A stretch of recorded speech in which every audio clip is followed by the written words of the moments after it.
Okay, good morning. Just wanted to touch base with y'all, get a few stories on the record here that we can save and listen to later. So anything you want to talk about is good with me.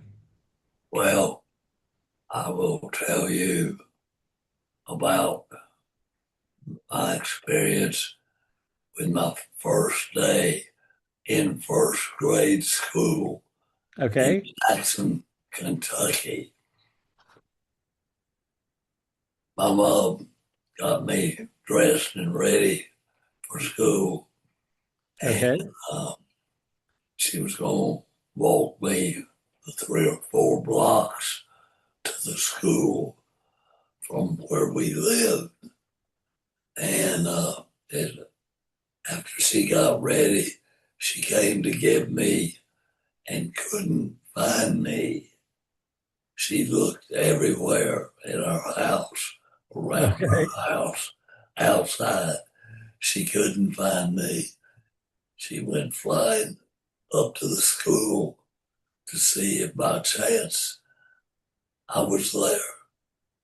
And when she got there, she said she got to the first grade classroom, looked in the door, and the room was full of kids and the teacher, and I was sitting on the front row of the room with a big smile on my face, like I beat you to the school. That was my first day of school remembrance. Wow. So you just decided at the spur of a moment to walk in by yourself? Scared his mom to death, and he was so proud of himself. She said he just had puffed up like a little rooster. He was so proud of himself and ready to start school. That is awesome. That's a great story. I can remember I was always fascinated with stories about airplanes, and I used to get these little balsa wood kits that you could put together, and it'd be like a glider, and you could throw it. Okay. It would sail around, and but I'd never ever seen a real live airplane because we lived is uh, not in the town I was born in, but in the Second World War had started, and we had moved to Columbia, Kentucky, where my father worked at Lindsey Wilson Junior College. And one day I was out in our front yard playing, and I heard this terrific roar of a noise. And then I was looking around. I'd never heard anything like that.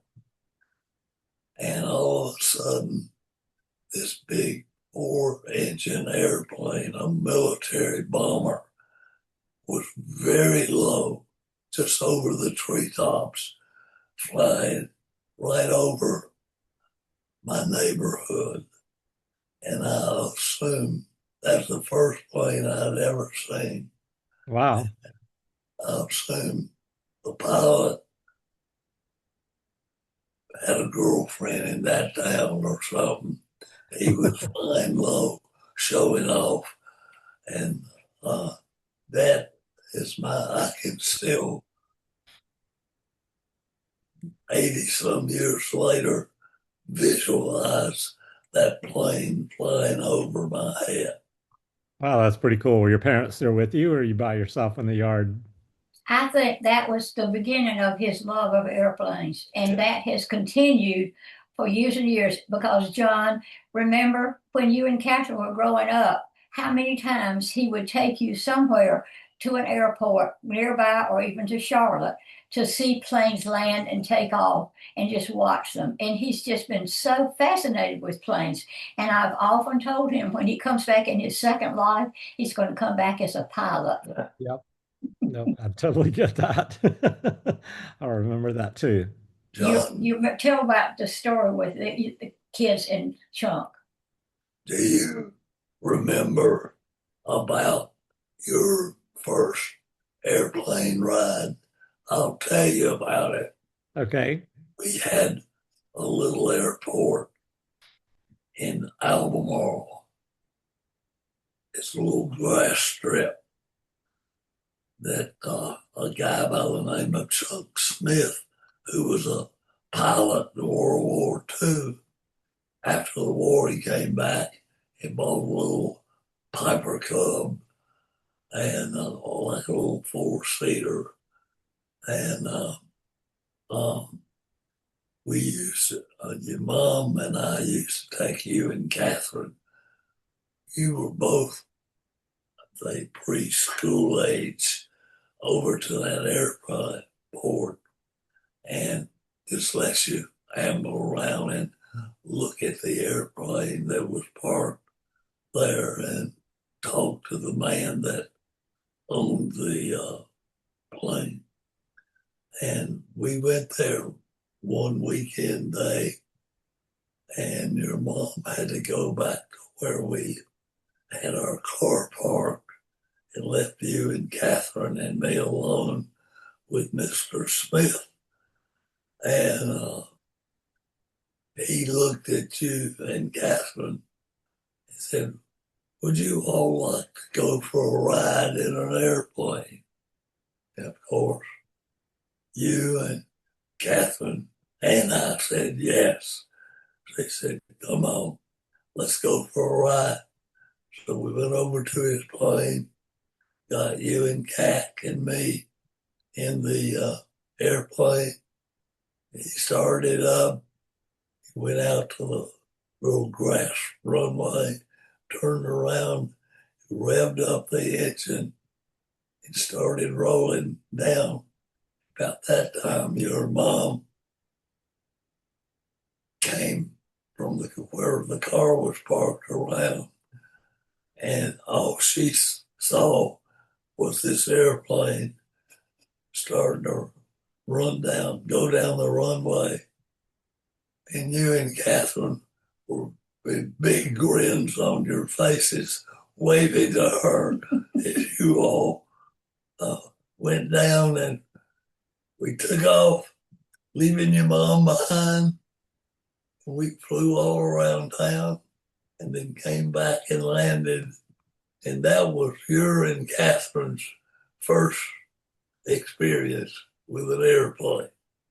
Yeah, I actually have a vague recollection of that. I seem to remember him letting us hold the steering wheel, and I promptly like jerked it sharply to the side, and he like immediately took it back from me. But I can remember the first commercial airplane trip you and Catherine took. We were flying from Charlotte to Boston because my sister Jean was getting married, and we were going up there to the wedding. And this was John was before, it was before he started the kindergarten, so he would have been 4. so yeah. And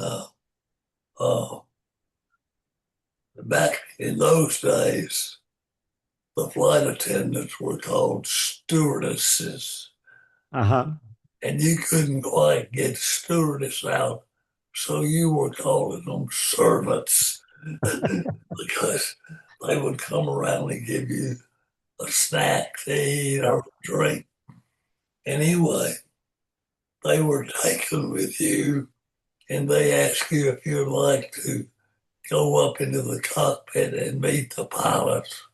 So they took you by the hand and led you up through the plane to the cockpit and let you go in where the pilots were flying the plane. And that was your first experience on a commercial airliner. Yeah, I remember hearing that story. I don't And poor remember little it Catherine directly. didn't get invited to go. They were taken with you, John. But you know, it was a fun experience for you all. I'm sure that first ride.